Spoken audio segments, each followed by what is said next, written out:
ரஷ்ய எழுத்தாளர் ஆண்டன் செக்கோவின் பேச்சாளர் மாப்பிள்ளையும் அப்பாவும் ராஜதந்திரி முதல் வகுப்பு பயணிகள் உள்ளிட்ட சிறந்த கதைகள் இப்போது ஆடியோ ஃபார்மேட்டில் விகடன் பிளேயில். இப்போவே விகடன் ஆப்பை டவுன்லோட் பண்ணுங்க. செக்கோவ் கதைகளை கேளுங்க.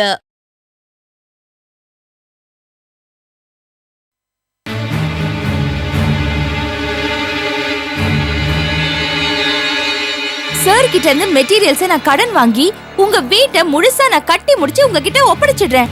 அதுக்கப்புறம் நீங்க எனக்கு அந்த பணத்தை கொடுத்தீங்கன்னா போதும். அந்த பணத்தை வச்சு நான் இவங்களோட கடனை செட்டில் பண்ணிடுவேன்.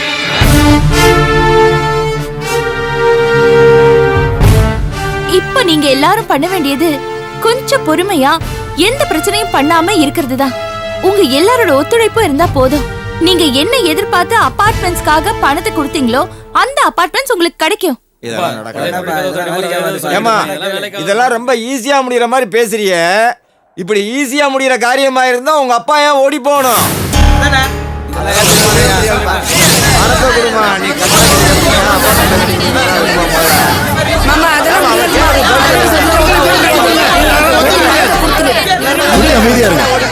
இதுக்கு நான் பதில் சொல்றேன். நான் கலையர் சாரோட ஆடிட்டர். சார் கேட்ட கேள்வி நியாயமானதுதான். கலையர் சார் இந்த பிரச்சனையில மட்டும் ஊரை விட்டு ஓடி போகலங்க. இந்த அபார்ட்மெண்ட் மட்டும் தான் பிரச்சனைனா அவர் இந்த ஊரை விட்டு ஓடி போயிருக்க மாட்டாரு. அவர் ஊருக்கு போறதுக்கு முதல் நாள் நைட்டு என்கிட்ட போன்ல பேசினாரு. ஒரு ரெசார்ட் கட்டுறதுக்காக அவர்கிட்ட இருந்து மொத்த பணத்தையும் போட்டு ஒரு இடத்த வாங்கினாரு. ஆனா அந்த இடம் ஏற்கனவே கவர்மெண்ட் எடுத்துக்கிட்ட இடம். அதை மறைச்சு ஒருத்தன் இவர்கிட்ட வித்துட்டு மொத்த பணத்தை வாங்கிட்டு ஃபாரினுக்கு ஓடிட்டான். இது தெரிஞ்ச கலையர் சார் மனசு ஒடிஞ்சு போயிட்டாரு. தான் பணம் போனது மட்டும் இல்லாம மான மரியாதை எல்லாமே போயிரும் பயந்து போய் தான் இந்த ஊரை விட்டு போனார். அவரால் நீங்க எல்லாரும் பாதிக்கப்பட்டது உண்மைதான். ஆனா உங்க எல்லாரையும் விட அவர் குடும்பம் ரொம்ப பாதிக்கப்பட்டிருக்கு. அதை புரிஞ்சுக்கங்க. ஆமாங்க, நாங்க தங்கறதுக்கு எங்களுக்கு வீடு கூட இல்ல. இப்ப எங்க குடும்பம் தெருவுல தான் நிக்குது. உங்க எல்லாருக்கும் வீடு கட்டி கொடுத்ததுக்கு அப்புறமும் கூட நாங்க தெருவுல தான் நிக்கணும். தினமும் வேலை செஞ்சுதான் நாங்க சாப்பிடணும். இத்தனை கஷ்டத்தையும் தாங்கிக்கிட்டு இந்த நிலைமையிலும் நாங்க ஏன் உயிரோட இருக்கோம் தெரியுமா? ஒரு நம்பிக்கை தாங்க. உங்ககிட்ட சொன்னது எல்லாத்தையும் எங்களால செஞ்சு காட்ட முடியுங்கிற ஒரு நம்பிக்கை தான். இந்த நம்பிக்கை எங்க அப்பா கிட்ட இல்லாம போனதுனாலதான் அவர் எங்கேயோ போயிட்டாரு.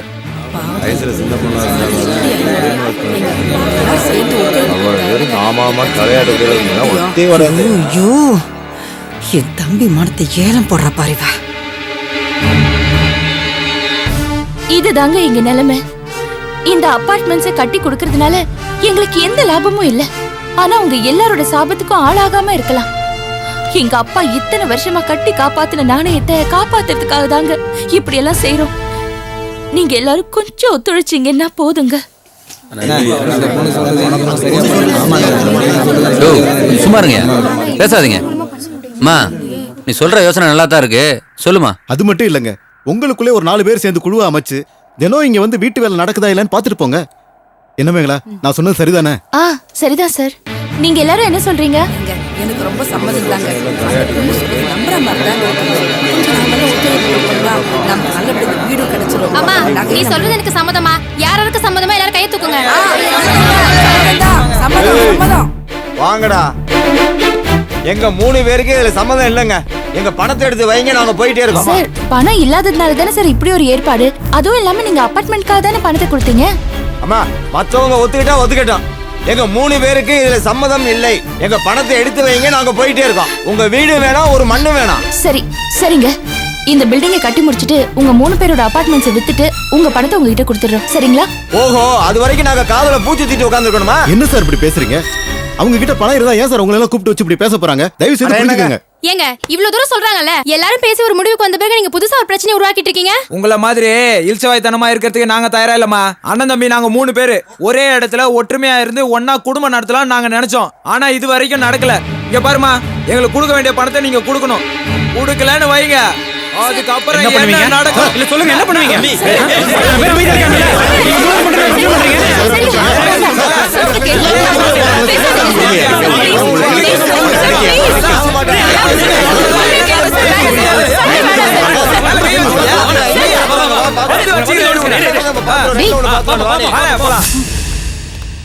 சார், என்ன சார் இது? இந்த 3 பேர் மட்டும் இப்படி பண்றாங்க? இதுக்கெல்லாம் கவலைப்பட வேண்டாம் மேகலா.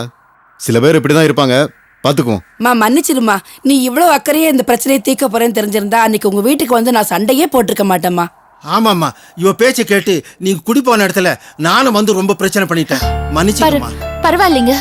நீங்க எல்லாரும் கோவமா பேசுனதுனாலதான் எனக்குள்ள ஒரு வேகம் வந்து நான் இப்படி எல்லாம் யோசிச்சேன். உங்க வீடெல்லாம் நான் கட்டி முடிச்சு கொடுத்துடணும். திட்டின வாயாலதான் நான் வாழ்த்து வாங்கணும்னு ஆசைப்படுறேன். என் பேத்தி மேகலா சொன்னபடி எல்லாத்தையும் நல்லபடியா கட்டி முடிச்சு கொடுப்பா. அவ பேர்ல நீங்க வச்சிருக்க நம்பிக்கை வீண் போகாது. தைரியமா இருங்க. தைரியமா இருமா, நாங்க எல்லாரும் உனக்கு பங்கு துணையா இருப்போம். ரொம்ப thanks. கண்டிப்பா கட்டி முடிச்சு நாங்க போயிட்டு வரோம்மா. வணக்கம். சரி, நல்லது. போயிட்டு வாங்க. போயிட்டு வரோம். வாங்க.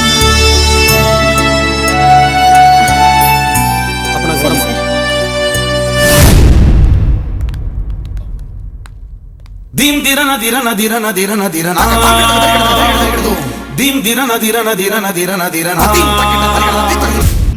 சை அச்சி சுச்சு செல்லோ சை. அண்ணே போதுனே, அச்சி. எவ்வளவு நேரம் கொஞ்சுவீங்க? இவ்வளவு நேரம் கொஞ்சுறீங்க, ஆனா வரும்போது ஒரு பொம்மை கூட வாங்கிட்டு வரல. எல்லாம் நம்ம சொந்தத்துல இப்படியே இருங்க. இருமா, இந்தடா செல்லம். வெறும் 100 ரூபாய். தவிர குழந்தை அழகா லட்சணமா உன் முகஜாடையிலே இருக்கு. ஆஸ்பத்திரியில கூட சொன்னாங்க, நான் கொஞ்சம் செவப்பா இருந்திருந்தா ஐஸ்வர்யா ராய் கூட என் பக்கத்துல நிக்க முடியாதுன்னு. அம்புட்டு முகலட்சணம். அதே கண்ணு, அதே மூக்கு, அதே பல்லு வரிசை யாருக்கு வரும்? இல்லையா பின்ன, நீ அழகா இருந்தா அப்படியே தான் இருப்ப. சரி இருங்க, வந்தவங்களை உட்கார வச்சே பேசிக்கிட்டு இருக்கேன். இருங்க, மோர் எடுத்துட்டு வந்து. எதுக்கு சிரமம் உனக்கு? எனக்கு என்ன சிரமம் இருக்கு? அதான் ஒருத்தி இருக்காளே வீட்டுல வெட்டியா. யாரு? நம்ம பூபதி கட்டிட்டு வந்தானே, அவளைத்தான் சொல்றேன். இருங்க போய் சொல்லிட்டு வந்துடுறேன்.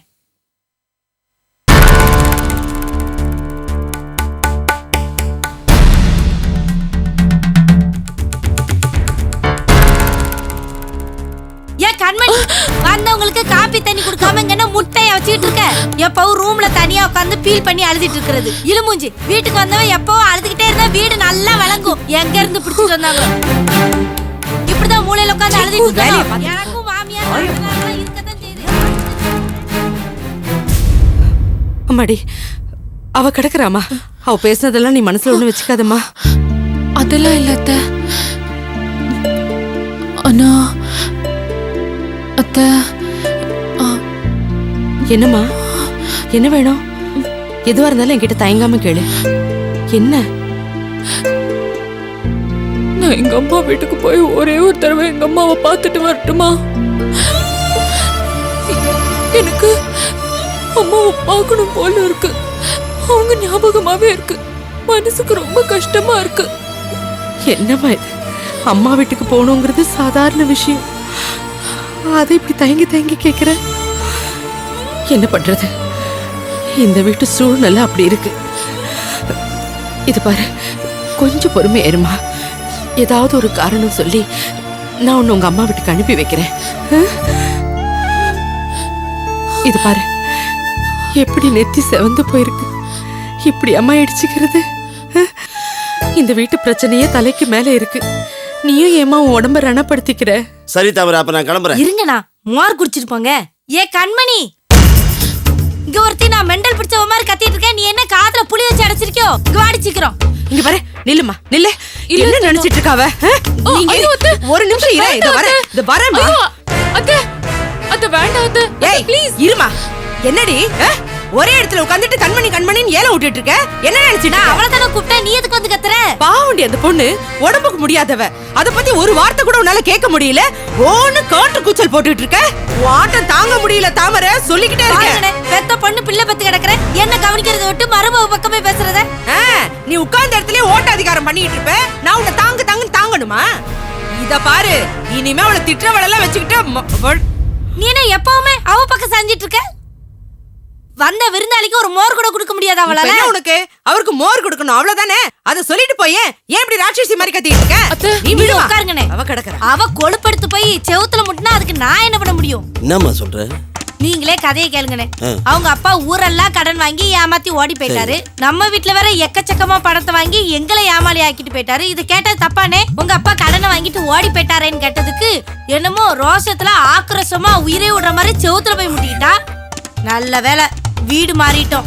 இதே நம்ம பழைய வீடா இருந்திருந்தா செவுருல விரிசல் விட்டு காரையே பேந்திருக்கும். இந்தாங்க மோர் குடிங்க. ஏங்க உங்களுக்கு ஒரு வேலையே இல்லையா? இவ சொல்ற கதையெல்லாம் கேட்டுட்டு உட்கார்ந்துட்டு இருக்கீங்க. சரிம்மா தம்புற, நான் கிளம்புறேன். இன்னொரு நாளைக்கு அப்புறமா வாங்கினே. ஏடி உனக்கு அசிங்கமா இல்லையா? வர்றவங்க போறவங்க கிட்ட எல்லாம் நம்ம குடும்ப விஷயத்தை பத்தி ஏன் பேசிக்கிட்டு என்ன இருக்க? சொல்ற? சம்பந்தி பண விஷயத்தை தான் சொல்றேன். என்னது? அந்தாளி ஏமாத்திட்டு ஓடுனது நம்ம குடும்ப பிரச்சனையா? இப்படி சொல்றதுக்கு உனக்கு கூச்சமா இல்ல? நான் உங்களுக்கு என்னங்க பண்ண? ஏன் எப்ப பார்த்தாலும் என்ன நோக்கடிக்கிற மாதிரியே பேசுறீங்க? அம்மாடி தாயே, நான் உன்கிட்ட எதுவும் பேசலமா. நான் ஏதாவது சொல்ல போய் நீ மறுபடியும் செவுத்துல போய் முட்டுவ. அந்த வம்பு எனக்கு எதுக்கு? ஹலோ, யாருங்க பேசுறது? அப்படியா? நான் வந்துடுறேன். ஏம்மா, நான் ஜவுளி கடைக்கு போறேன். என் வீட்டுக்காரங்க எனக்காக காத்துக்கிட்டு இருக்காரு. துணி எடுக்கணுமா. குழந்தைய பத்திரமா பாத்துக்கோ. போயிட்டு 1 மணி நேரத்துல வந்துருவேன். குழந்தைக்கு 1/2 மணிக்கு ஒருக்கா மருந்து கொடுக்கணும், மறந்துடாத. எந்த மருந்து கொடுக்கணும்னு எனக்கு எப்படி தெரியும்? ஓ மருமாவ படிச்சவ தானே, டாக்டர் சீட்டை படிச்சு பார்த்து கொடுக்க சொல்லு. அம்மாடி இத பாருமா, நீ ஒன்னும் வருத்தப்படாத. உன்னை நான் அம்மா வீட்டுக்கு அனுப்பலான்னு பார்த்தேன். இந்த நேரம் பார்த்து இது ஜவுளி கடைக்கு புறப்பட்டு போயிடுச்சு. இப்போ உன்னை ஆட்டோலயோ பஸ்லயோ உன்னை பார்த்துட்டான்னு வச்சுக்க, ரோடு ஒண்ணு கூட பார்க்காம அந்த இடத்துலயே பஜாரி மாதிரி கத்த ஆரம்பிச்சிடுவா. அவ ஜவுளி கடையில இருந்து திரும்பி வரட்டும், அதுக்கப்புறமா நீ போமா. சரி போ.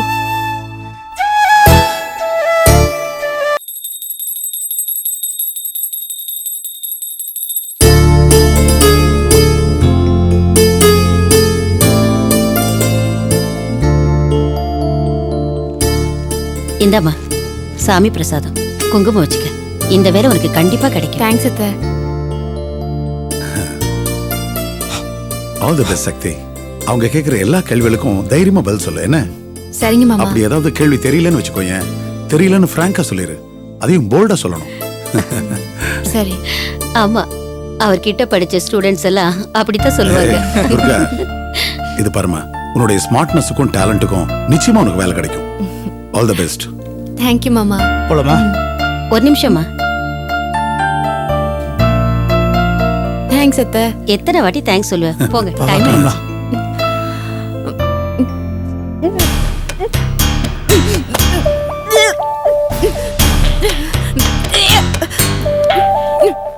சரி, என்னம்மா?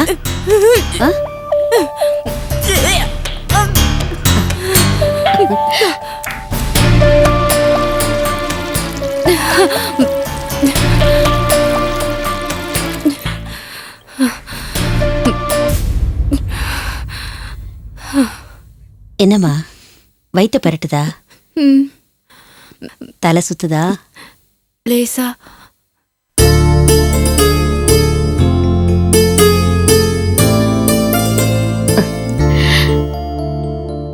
நாள் தள்ளி போயிருக்கா?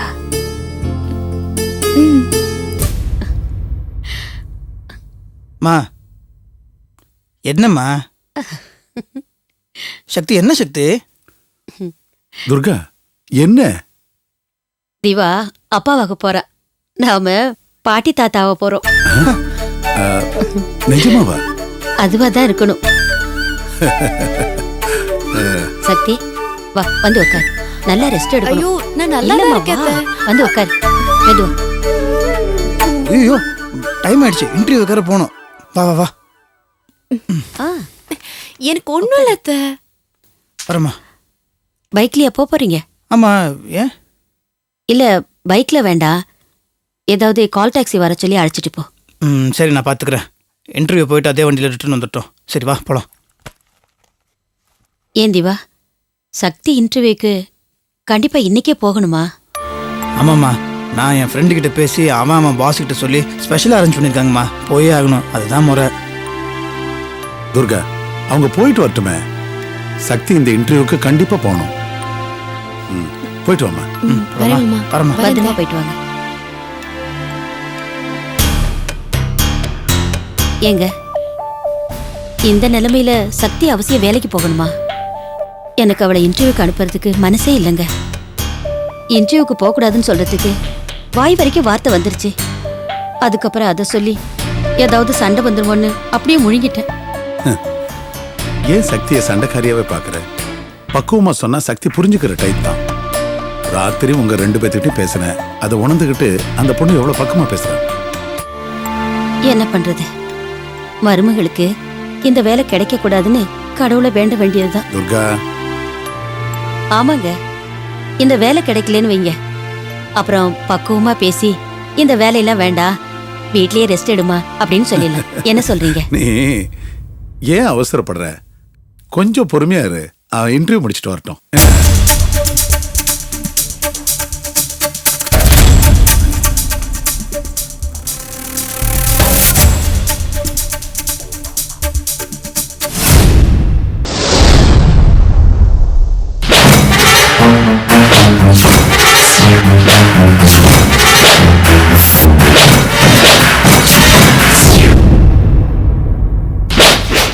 ரஷ்ய எழுத்தாளர் ஆண்டன் செக்கோவின் பேச்சாளர் மாப்பிள்ளையும் அப்பாவும், ராஜதந்திரி, முதல் வகுப்பு பயணிகள் உள்ளிட்ட சிறந்த கதைகள் இப்போது ஆடியோ ஃபார்மேட்டில் விகடன் பிளேயில். இப்போவே விகடன் ஆப்பை டவுன்லோட் பண்ணுங்க. செக்கோ கதைகளை கேளுங்க.